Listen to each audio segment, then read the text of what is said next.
আসসালামু আলাইকুম ওয়া রাহমাতুল্লাহি ওয়া বারাকাতুহু। ইন্নাল হামদালিল্লাহ ওয়াস সালাতু ওয়াস সালামু আলা রাসূলিল্লাহ। আম্মা বা'দ। ওয়া ক্বালা তাআলা ফাউযু বিল্লাহি মিনাশ শাইতানির রাজীম। বিসমিল্লাহির রাহমানির রাহিম।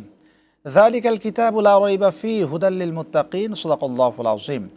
দূরের কাছের দেশের ও প্রবাসের যারা যেখান থেকে যুক্ত হয়েছেন পবিত্র মাহে রমাদানের এই পড়ন্ত বিকেলে আরটিভির এই চমৎকার আয়োজন প্রাণ নিবেদিত প্রশ্ন করুন অনুষ্ঠানে আপনাদের অন্তরের অন্তঃস্থল থেকে আন্তরিক মোবারকবাদ জানাচ্ছি। আমি আব্দুল লতিফ সোহাগ গাজী। প্রিয় দর্শক, আপনাদের করা প্রশ্নের উত্তর দেওয়ার জন্য আমরা নিয়মিত একজন অতিথিকে আমন্ত্রণ জানাই। এই ধারাবাহিকতায় আজ আমরা আমন্ত্রণ জানিয়েছি বিদগ্ধ আলেমে দ্বীন, বিশিষ্ট ইসলামিক চিন্তাবিদ, গবেষক, মিডিয়া ব্যক্তিত্ব, একজন আলেমে দ্বীন প্রথিত যোশা, যিনি ফরিদপুর রাজবাড়িয়া থেকে আমাদের মাঝে আমন্ত্রিত হয়ে এসেছেন। সংগ্রামপুর দাখিল মাদ্রাসার সম্মানিত প্রিন্সিপাল আলহাজ হজরতে মাওলানা আবুল কাশিম হাফিজাহুল্লাহ। আসসালামু আলাইকুম ওয়া রাহমাতুল্লাহ। ওয়ালাইকুম আসসালাম ওয়া রাহমাতুল্লাহি তাআলা ওয়া বারাকাতুহু। কেমন আছেন? আলহামদুলিল্লাহ বিল খাইর। আলহামদুলিল্লাহ। প্রিয় দর্শক, আজকের সম্মানিত অতিথির সাথে আমরা পরিচয় হলাম। আজকের আলোচ্য বিষয়ে আমরা রেখেছি ইবাদত কবুলের শর্ত। এই বিষয়টির উপর প্রশ্ন রাখুন। মোস্ট ইম্পর্টেন্ট একটি বিষয়। আপনারা আমার সারাদিনের যত ধরনের কাজগুলো করছি, এই কাজগুলোই কিন্তু ইবাদত। এই ইবাদত রব্বে কারিমের কাছে কবুল হচ্ছে কিনা এবং কি প্রক্রিয়ায় করলে কবুল হবে, এই বিষয়ের উপর প্রশ্ন রাখুন। এবং একই সাথে টিভি স্ক্রিনে একটি ফোন নাম্বার দেখছেন, সেই নম্বরে ফোন করুন। জীবন ঘনিষ্ঠ, যেখানেই জীবনে চলার পথে কোরআন সুন্নাহর সমাধান, সেই বিষয়ের উপর প্রশ্ন রাখুন। আমরা ইনশাআল্লাহ কোরআন সুন্নাহ এবং বিজ্ঞান ভিত্তিক আপনাদের করা প্রশ্নের উত্তর দেব ইনশাআল্লাহ। এবং একই সাথে আরটিভি ফেসবুক পেজেও সরাসরি সম্প্রচার করা হচ্ছে, সেখানেও আপনার কমেন্টে প্রশ্নটি লিখুন, আমরা সেখান থেকেও প্রশ্ন সংগ্রহ করে উত্তর দেব ইনশাআল্লাহ। জি আলহামদুলিল্লাহ, রব্বে কারিমের কাছে শুকরিয়া আদায় করছি যে আপনাকে আমরা পেয়েছি, একজন বিদগ্ধ আলেমে দ্বীন। আপনার থেকে আমরা আজকে যে বিষয়টির উপকার পেতে চাই সেটি হলো ইবাদত কবুলের শর্ত। মুমিনের জীবনে আমরা নানা ধরনের কাজকর্ম করে থাকি, আর প্রতিটি কাজেই তো রব্বে কারিমের সন্তুষ্টির জন্যই করতে হয়। তাহলে কি প্রক্রিয়ায় করলে এই ইবাদতগুলো রব্বে কারিমের কাছে কবুল হবে, আপনি যদি শুরু করতেন। নাহমাদুহু নুসাল্লি আলা নবিয়্যিল কারীম সাল্লাল্লাহু আলাইহি ওয়াসাল্লাম তাসলিমান কাসীরান কাসীরা। চমৎকার একটি প্রশ্ন, চমৎকার একটি উপস্থাপক আজকে আরটিভির পক্ষ থেকে আমাকে আমার অত্যন্ত মহব্বতের ভাই বিদগ্ধ আলেমে দ্বীন হাফেজ সোহাগ গাজী আমাকে প্রশ্ন করেছেন ইবাদত কবুলের শর্তসমূহ।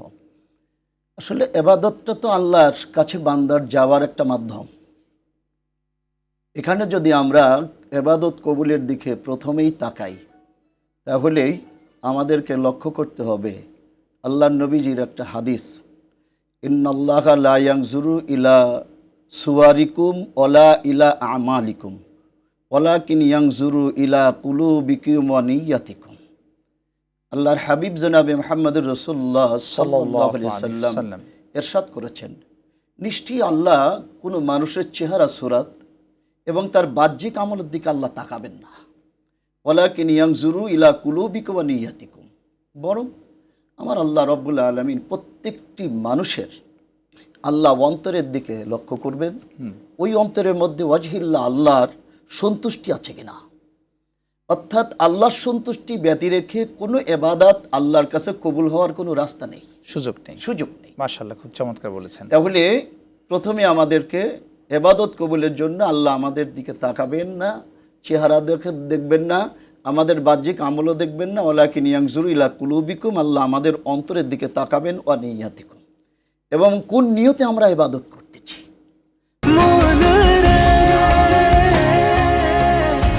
এইভাবে ভরপুর বেঁচে থাকাটাই জীবন, আর জীবনের স্বাদের অনিবার্য সঙ্গী প্রাণ। তাহলে আমাদের এখানে পয়েন্ট আসছে দুইটা। একটা হচ্ছে অন্তর, যে অন্তরের ভিতরে একমাত্র আল্লাহর প্রেম ভালোবাসা, খলুসিয়াত, ইখলাস। এক্ষেত্রে ইখলাসের ক্ষেত্রেও বলা হয়েছে আন তা'বুদাল্লাহা কান্নাকা তারাহু ফাইল্লাম তাকুন তারাহু ফাইন্নাকা ইয়ারাকা।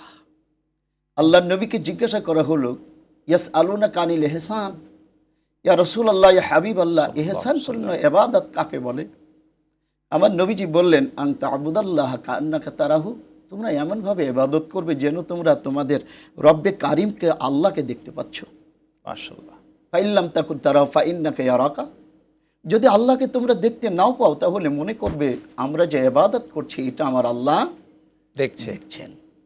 তাহলে এক্ষেত্রে আমাদেরকে নিয়তটা, খুলুসিয়াতটা এবং অন্তরের ভিতরে আল্লাহর সন্তুষ্টির লক্ষ্য ছাড়া এবাদত কবুলের অন্য কোনো রাস্তা নেই। এক্ষেত্রে আমরা আর একটা এক্সাম্পল দিতে পারি, সেটা হচ্ছে আব্দুল্লাহ ইবনে মুবারক রহমতুল্লাহ আলাই। উনি ইমাম বুখারী রহমতুল্লাহ আলাইহির উস্তাদ ছিলেন, ইমাম আবু হানিফা রহমতুল্লাহ আলাইহির ছাত্র ছিলেন। আল্লাহ তৎকালীন সময় আল্লাহ ওনাকে এত ধন সম্পদ দান করেছিলেন, প্রতি বছর 1000 মানুষকে তিনি হজ করাতেন। মাশাআল্লাহ। এবং এই হজ যাদের তালিকা তিনি করতেন, তন্মধ্যে দেখা যেত যে যারা গরিব, কোনোদিন মক্কা মদিনা যাবার সামর্থ্য তাদের হবে না, আর যেই মসজিদের ইমাম মুয়াজ্জিন এদের কোনোদিন হজে যাবার সামর্থ্য হবে কি হবে না, এই ধরনের তালিকা করে তিনি 1000 মানুষকে হজ করাতেন। হজ সমাপনের পর তিনি হাদিয়া নজরানা গ্রামে দেশে আনার জন্য তিনি বাজার থেকে ক্রয় করার মালও তিনি ক্রয় করে দিতেন।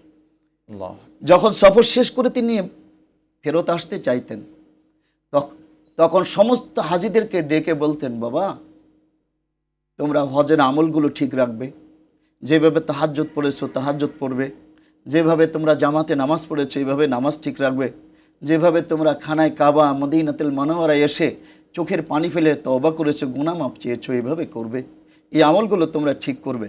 এই আমলগুলো ধরে রাখাই হচ্ছে তোমাদের এই হজের বাস্তব শিক্ষা, নইলে হজ মক্কা মদিনায় থেকে যাবে। আজকের সমাজে কিন্তু আমরা এই ধরনের হাজি দেখি যে হজ করে এসে তারপরে আগের যে কাজকর্মের সাথে লিপ্ত ছিল, আবার সুদ, ঘুষ, জেনা, ব্যভিচার, অন্যায় সবকিছুর সাথে আবার শুরু হয়ে যায়। এই জন্য আব্দুল্লাহ ইবনে মুবারক রাহমাতুল্লাহ আলাইহি বললেন, এই যে শুরু করেছে শয়তানের পাথর মেরেছো মানে কি, তোমার জীবনে যত শয়তানি আসবে সব শয়তানকে এখানে পাথর মেরে ধ্বংস করে দিয়েছো।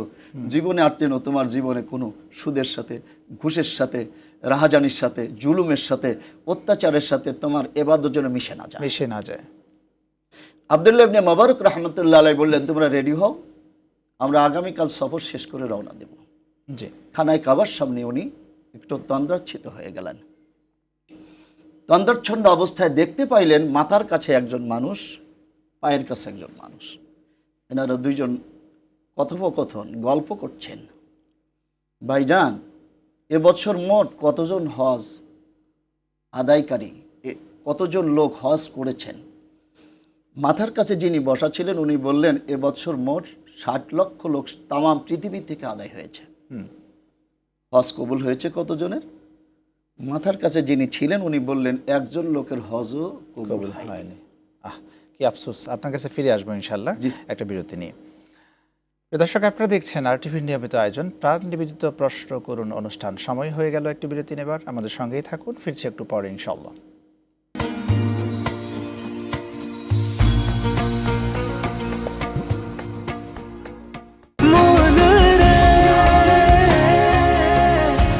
এভাবে ভরপুর বেঁচে থাকাটাই জীবন, আর জীবনের স্বাদের অনিবার্য সঙ্গী প্রাণ।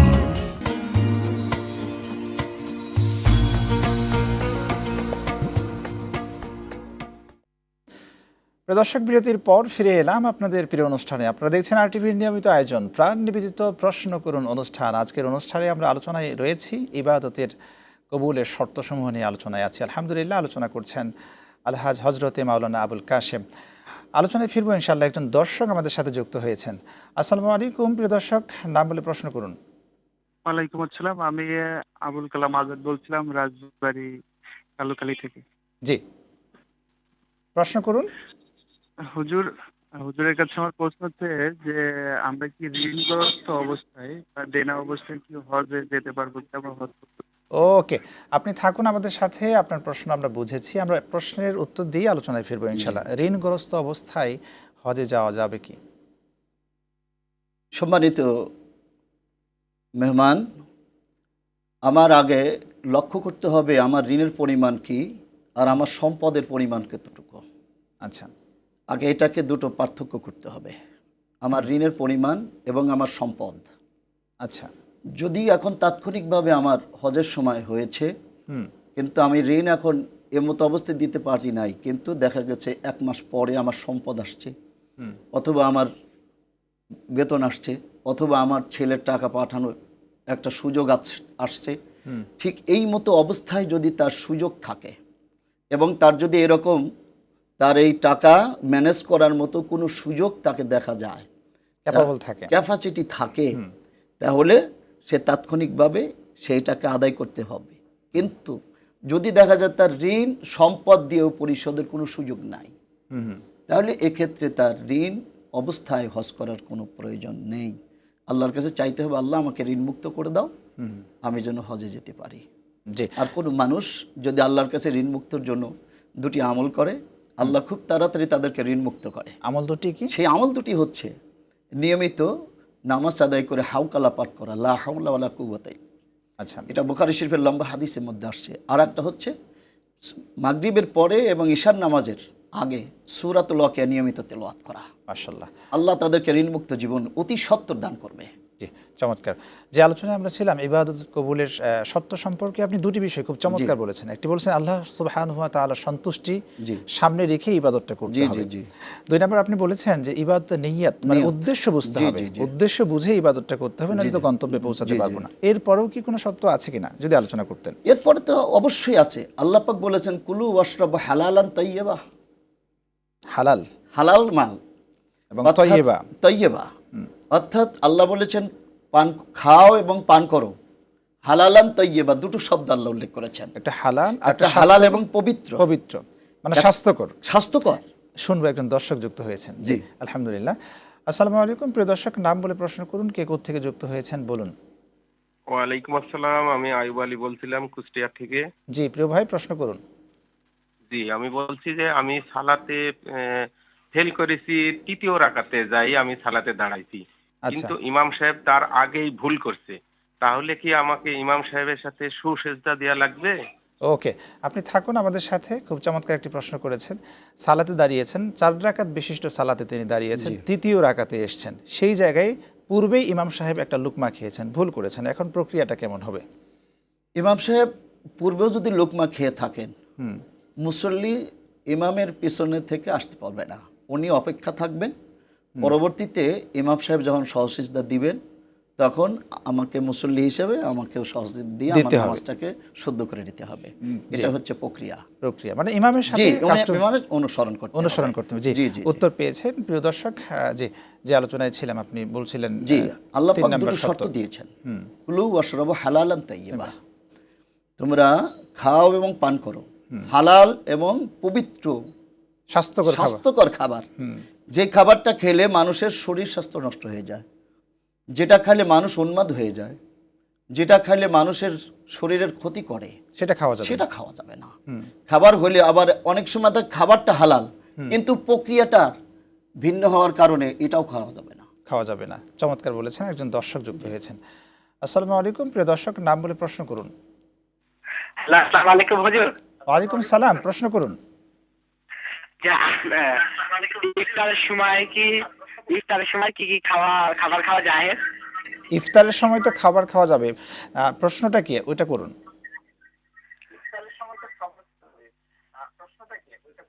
আপনি কি জানতে চাচ্ছেন? ওকে, ট্রাই করুন, এবং যারা প্রশ্ন করছেন প্রশ্নটি আগে দরকার হলে লিখে রাখতে হবে। ইফতারের সম্পর্কে দর্শক যিনি জানতে চেয়েছেন, সম্ভবত এমনটা জানতে চাচ্ছিলেন যে ইফতারের সময়ের যে খাওয়ার যে ডিসিপ্লিনটা, সেই সময় আমরা কী ধরনের খেতে পারি। এমনটাও হতে পারে যে নবী করিম সাল্লাল্লাহু আলাইহি ওয়াসাল্লাম ইফতারের পূর্বে কী ধরনের খাবার তিনি গ্রহণ করতেন। ইফতারি যখনই আমাদের সামনে উপস্থিত হয়, অথবা আল্লাহর নবী জনাবি মুহাম্মদুর রাসূলুল্লাহ সাল্লাল্লাহু আলাইহি ওয়াসাল্লাম সাহাবীদেরকে নিয়ে যখন ইফতারি এরকম বৈঠক বসতেন, ইফতারির জন্য উত্তম ফল, এর মধ্যে খেজুরটা, শুকনা খেজুর, হ্যাঁ, এটা দিয়ে শুরু, এটার মধ্যে বরকত, বারাকা। কিন্তু আজকের সমাজে আমরা দেখছি না উস্তাদ, যে একেবারে নানা ধরনের ইফতার নিয়ে সময়টাকে একেবারে নষ্ট করা হচ্ছে, যে সময় আল্লাহ রাসূল সাল্লাল্লাহু আলাইহি ওয়াসাল্লাম বলছেন দোয়া কবুলের একটি সময়। এই বিষয়ে আপনি কি বলবেন? ইফতারের পূর্ব মুহূর্তে নানান ধরনের এই খাবার উপস্থিত করে দোয়ার সময়টা নষ্ট করা, এটা আমাদের জন্য খুবই ব্যথিত জীবন হবে। কারণ ইফতারের পূর্ব মুহূর্তে আল্লাহর হাবিব জনাবে মুহাম্মদুর রাসূলুল্লাহ সাল্লাল্লাহু আলাইহি ওয়াসাল্লাম বলেন, ফারহাতুন ইনদা ফিতরিহি ওয়া ফারহাতুন লিকাই রাব্বিহি। রোজাদারের জন্য আল্লাহ দুইটা পুরস্কার রেখেছেন, দুইটা আনন্দ লিখেছেন। একটা হচ্ছে ইফতারের পূর্ব মুহূর্তে, ওই মানুষটি আসরের নামাজের পর থেকে ইফতারের পূর্ব মুহূর্ত পর্যন্ত সারাদিনের যে ক্লান্ত, তৃষ্ণার্ত, ক্ষুধার্ত, সমস্ত ক্লান্ত তৃষ্ণার্তকে আমার আল্লাহ একটা সুন্নাত তরিকার ইফতার মুখে দেওয়ার সাথে সাথে আমার আল্লাহ দূর করে দিয়ে আগামী দিন রোজা রাখার জন্য আল্লাহ তার মনটাকে সতেজ তৈরি করে দিবেন। মাশাআল্লাহ, মাশাআল্লাহ। ওকে, চমৎকার আলোচনা শুনছিলাম। ফিরবো আপনার কাছে ইনশাআল্লাহ। একজন দর্শক যুক্ত হয়েছেন। আসসালামু আলাইকুম প্রিয় দর্শক, কে কোথা থেকে যুক্ত হয়েছেন নাম বলে প্রশ্ন করুন। ওয়ালাইকুম আসসালাম। আমার নাম মোহাম্মদ আশিক ভাই। জি, আমার বাসা বিকেল। আমার প্রশ্নটা হচ্ছে, আমি যখন ইমামের পিছনে সারাদিন নামাজ যখন পড়ি তখন হচ্ছে বৈঠকে বসে তাসাহুদ দুরূদ ইব্রাহিম মাসুরা অনেক সম্পূর্ণ হয় না পড়া। তো আমি সেই মুহূর্তে যদি ইমাম সাহেব সালাম ফিরাই, আমি কি সালাম ফিরাতে পারবো কিনা এটা জানতে চাচ্ছি। ওকে এটাতে ওকে, চমৎকার একটি প্রশ্ন করেছেন। এই প্রশ্নের উত্তর জানার জন্য আপনাকে অপেক্ষায় থাকতে হবে। একটা বিরতির পর আপনার প্রশ্নের উত্তর দেওয়া হবে ইনশাআল্লাহ। প্রিয় দর্শক, আপনারা দেখছেন RTVর নিয়মিত আয়োজন প্রাণ নিবেদিত প্রশ্ন করুন অনুষ্ঠান। সময় হয়ে গেল আর একটি বিরতি নেবার, ফিরছি একটু পর ইনশাআল্লাহ।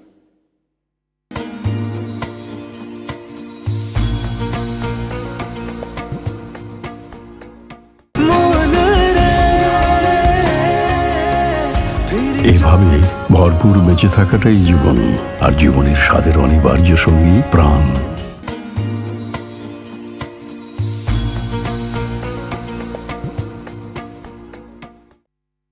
প্রিয় দর্শক, বিরতির পর ফিরে এলাম আপনাদের প্রিয় অনুষ্ঠানে। আপনারা দেখছেন RTVর নিয়মিত আয়োজন প্রাণ নিবেদিত প্রশ্ন করুন অনুষ্ঠান। আজকের অনুষ্ঠানে আলোচনায় আছেন আলহাজ হজরতে মাওলানা আবুল কাসিম হাফিজাহুল্লাহ। জি উস্তাদ, যে আলোচনায় আমরা ছিলাম, একজন দর্শক আমাদের থেকে একটি প্রশ্ন করে জানতে চেয়েছিলেন, ইমামের সাথে যখন তিনি সালাতে দাঁড়ান, তাশাহুদের সময় তাশাহুদ পড়েন, দরুদ শরীফ পড়েন এবং দয়মা সূরা পড়েন, কিন্তু ইমাম তার পূর্বে এই পাঠ করার পূর্বেই সালাম ফিরিয়ে নেয়, তার কিন্তু এটা শেষ হয় না পড়াটা, সেই ক্ষেত্রে করণীয় কি?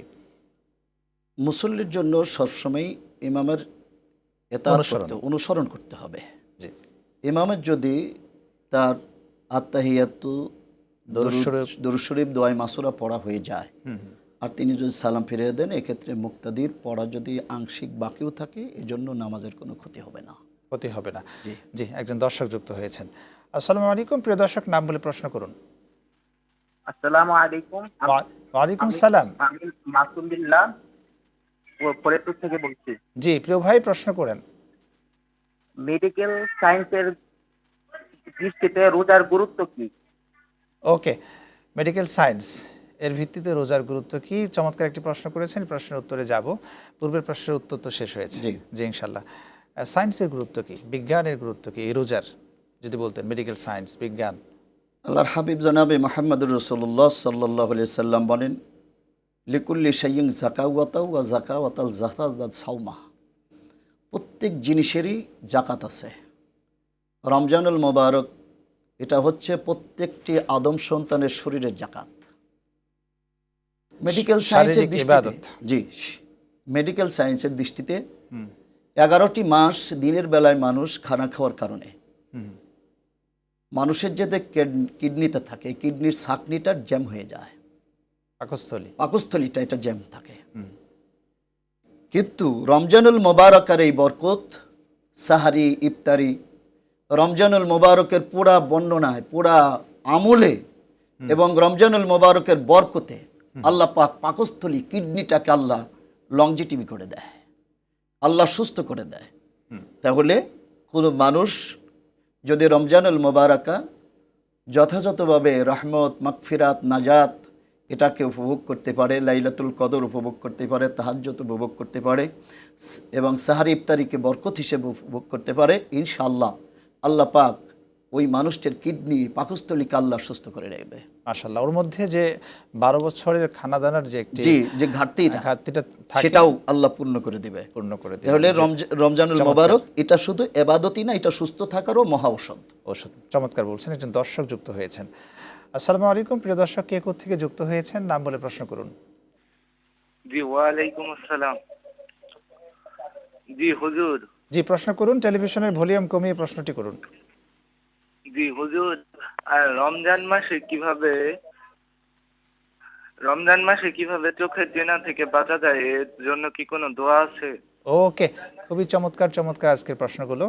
রমাদান মাসে চোখের জেনা থেকে আমরা কিন্তু চোখ দিয়ে জি জি সবসময় এই ধরনের পাপের কাজে লিপ্ত থাকি, নিজেকে কিভাবে এখান থেকে বিরত রাখতে পারি? কোনো মানুষ চোখের জিনা থেকে যদি স্বাভাবিকভাবে কেউ বিরত থাকতে চায়, তাহলে বিগলিত অন্তরে আল্লাহর কাছে কাঁদতে হবে এবং তওবা ইস্তিগফার বেশি বেশি করে আল্লাহর কাছে বলতে হবে, আল্লাহ তুমি আমার গুনাহকে মাফ করে দাও, তুমি আমার জীবনের অপরাধকে মাফ করে দাও। কোনো মানুষ যদি গুনাহ থেকে মুক্ত হয়ে যায়, ওই মানুষ যখন বুঝতে পারবে বেগানা নারীর দিকে তাকানো জিনা, বেগানা নারীর দিকে তাকালে আমার চোখের রোজার অঙ্গটা নষ্ট হয়ে যাবে, তখনই তাকাতে পারবে না। এক্ষেত্রে আল্লাহ রব্বুল আলমিনের ওই আয়াতে কারিমার দিকে তাকালে আরও সহজ। ও আম্মা মান খফা মাকাম রব্বিহি ওয়া নাহা নাফসা আনিল হাওয়া, আল্লাহ পাক বলেন জান্নাতে যাও। শুনবো, একজন দর্শকও যুক্ত হয়েছেন আমাদের সাথে। আসসালামু আলাইকুম, প্রিয় দর্শক, নাম বলে প্রশ্ন করুন। আসসালামু আলাইকুম। আসসালামু আলাইকুম। ওয়ালাইকুম আসসালাম, আপনাকে শুনছি, প্রশ্ন করুন। আমার প্রশ্ন, রমজান মাসে সুগন্ধযুক্ত ফুল যদি আমরা শুকি বা হাসাহাসি করি তাহলে কি রোজার কোনো ক্ষতি হয়? ওকে, থাকুন আমাদের সাথে। পূর্বের প্রশ্নের উত্তর শেষ হলেই প্রশ্নটির উত্তরে যাব। পূর্বেরটা শেষ তো ইনশাল্লাহ। রমাদান মাসে সুগন্ধি ব্যবহার করা যাবে কিনা, এবং বনি বলেছেন, এবং একই সাথে সুগন্ধযুক্ত যে ফুলগুলো রয়েছে সেগুলো, এবং হাসাহাসির একটি বিষয় তিনি বলেছেন, হাতাহাতি হাতাহাতি। জি, মানে একজন আরেকজনকে যে ফুল দেয়, সম্ভবত এটাই উনি বলেছেন, যে প্রপোজাল যে বিষয়টা রয়েছে। হ্যাঁ হ্যাঁ, তবে রমজান মাসের ক্ষেত্রে প্রপোজাল বা হাতাহাতি ফুল দেওয়া গ্রহণ করা এটা উৎসবে পরিণত হয়। একজন আরেকজনকে উস্তাদ তো ফুল দিতেই পারে রমজানের শুভেচ্ছা জানাতে পারে, কিন্তু সেটা যদি প্রপোজাল হয়, কাপলগুলো যেগুলো ছেলে মেয়ে, হ্যাঁ, মানে এই প্রপোজালটা যদি প্রেমের দিকে টানে, যদি তার অন্যায় কাজের দিকে টানে, তাহলে এক্ষেত্রে আমাদেরকে বিরত থাকাটাই সুন্দর হবে। বিরত থাকতে হবে, জি, বিরত থাকতে হবে। যে চমৎকার আপনি বলেছেন। পাশাপাশি যে বিষয়ে আপনি আলোচনায় ছিলেন, আমরা ইবাদত কবুলের শর্ত নিয়ে আলোচনায় ছিলাম। দুটি শর্ত আপনি বলেছেন। 3 নম্বর আপনি বলছিলেন হালালান তাইয়্যিবা, হালাল এবং টাটকা, এই বিষয়ে ছিলেন। জি জি জি, হালাল এবং স্বাস্থ্যকর খাবার খেতে হবে। আমাদের আরেকটা জিনিসের সাথে আমাদের যুক্ত হয়, সেটা হালাল খাবার, হালাল উপার্জন এবং হালাল খাবার দুটাই একটার সাথে আরেকটা অঙ্গাঙ্গিভাবে জড়িত। জি, এর সাথে আরেকটা জিনিস যুক্ত হয়, সেটা হচ্ছে নেককার স্ত্রীর হাতের রান্না। মাশাআল্লাহ, আমি হালাল উপার্জন করে দিয়েছি এবং হালাল উপার্জনটা ঠিক আছে, কিন্তু বাড়িতে যিনি আমাকে খাবারটা তৈরি করে দিবেন, তিনি যদি পবিত্র নারী না হয়, মহীয়সী নারী না হন, তাহলে ওনার হাতের নাপাক রান্না খাওয়ার পরে আমার ইবাদত কবুলের ক্ষেত্রে প্রতিবন্ধকতা সৃষ্টি হবে। জি জি, অসংখ্য ধন্যবাদ। আপনি আজকে আমাদেরকে সময় দিয়েছেন, খুব চমৎকার আলোচনায় ছিলেন। প্রিয় দর্শক, আপনারা এতক্ষণ দেখলেন RTVর নিয়মিত আয়োজন প্রাণ নিবেদিত প্রশ্ন করুন অনুষ্ঠানে আজকে এই পর্যন্ত। আগামী দিন ঠিক একই সময়ে আপনাদের করা প্রশ্নের উত্তর দেবার জন্য আমরা হাজির হওয়ার চেষ্টা করব ইনশাআল্লাহ। আল্লাহ হাফেজ। আসসালামু আলাইকুম ওয়া রাহমাতুল্লাহি ওয়া বারাকাতুহু।